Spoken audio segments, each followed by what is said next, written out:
Se ha hablado también mucho acerca del narcotráfico, el tráfico de armas a los Estados Unidos. Que a ver, aquí quisiera hacer un paréntesis, porque esta cuestión del tráfico de drogas a los Estados Unidos es más una problemática del país vecino que de nosotros, ya que ellos son los consumidores y ellos tienen sus propios cárteles, quienes distribuyen la droga a lo largo y ancho de ese país. Pero bueno, en este sentido, la seguridad en México debe, y está, parece ser, transitando a combatir el narcotráfico, a combatir la extorsión y la narcoviolencia, que si bien no es del todo efectivo, se debe asumir mayores refuerzos para estos delitos que son bastante predatorios. De acuerdo a Jesús Janacua Benítez, esta narcoviolencia funciona como un dispositivo de despojo, como ha sido la expansión del agronegocio en los estados de Michoacán y Jalisco. Por ejemplo, el cultivo del aguacatejas y de diversos frutos rojos hacia el norte global ha atraído la atención de estos grupos criminales, quienes han despojado de sus tierras a los grupos campesinos para ellos manejar el control de este agronegocio muy importante para estas zonas. Y a ver, la extorsión por parte del crimen organizado, de acuerdo a las investigaciones académicas, se manifiesta en múltiples formas. Primeramente, el derecho de piso, es decir, cobrar una cuota por permitir trabajar al emprendedor, campesino, pero también a las grandes empresas.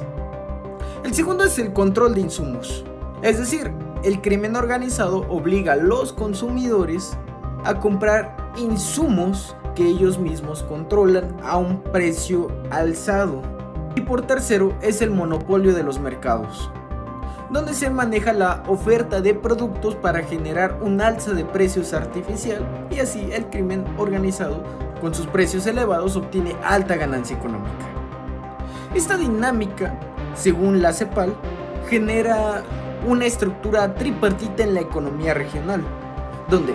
un tercio de la economía es formal, otro tercio de la economía es informal y el otro tercio de la economía es ilegal.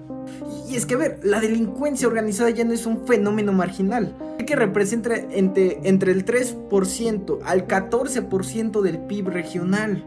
Esto distorsiona los mercados y distorsiona el actuar de las instituciones públicas. Y aquí se maneja un concepto importante que es el de capital armado, ya que aquí es una especie de ciclo, un ciclo donde se acumula capital por medio de la violencia y así el crimen se vuelve una economía. Y esto se vuelve fundamental, ya que con este dinero el crimen organizado puede financiar aquellas obras que el Estado no provee, obteniendo así legitimidad del pueblo que controla. Y de acuerdo al informe del impacto de la delincuencia organizada de la CEPAL, este capital armado se nutre de 5 cosas, las cuales son los costos de la violencia, los cuales tienen entre el 3 al 14% del PIB regional, un lavado de activos sumamente estructurado, donde, según estimaciones del FMI, está entre el 3 al 14% del PIB nacional. Tienes después una evasión fiscal muy grande, donde este informe estima que el 6% de las empresas mexicanas son de contrabando y empresas fantasma. Tienes como cuarto unas externalidades negativas, puesto que hay un desincentivo a la inversión dada la doble tributación, es decir, le pagas al SAT por un lado y por el otro le pagas al crimen organizado. Y por último tienes la destrucción masiva de las áreas naturales, puesto que hay una tala ilegal, hay minería ilegal, hay caza ilegal que destruye el ecosistema de las comunidades. Con esta información que brinda la CEPAL, nos indica algo muy claro, que la extorsión, el crimen, el narcotráfico, entre otros, no necesariamente se tiene que enfrentar únicamente por la vía armada, por la vía policial. Se necesita una estrategia muchísimo más amplia que derive de todas las instituciones públicas, entre ellas las más importantes, la financiera. De acuerdo a la relatoría del primer seminario de impacto de la delincuencia organizada en la economía, se propone una estrategia de 8 ejes, destacando la necesidad de la inteligencia financiera para el combate a los grupos criminales, pues se debe de seguir el flujo de dinero, los flujos financieros de estas actividades ilícitas, la recuperación de activos por medio de la extinción del dominio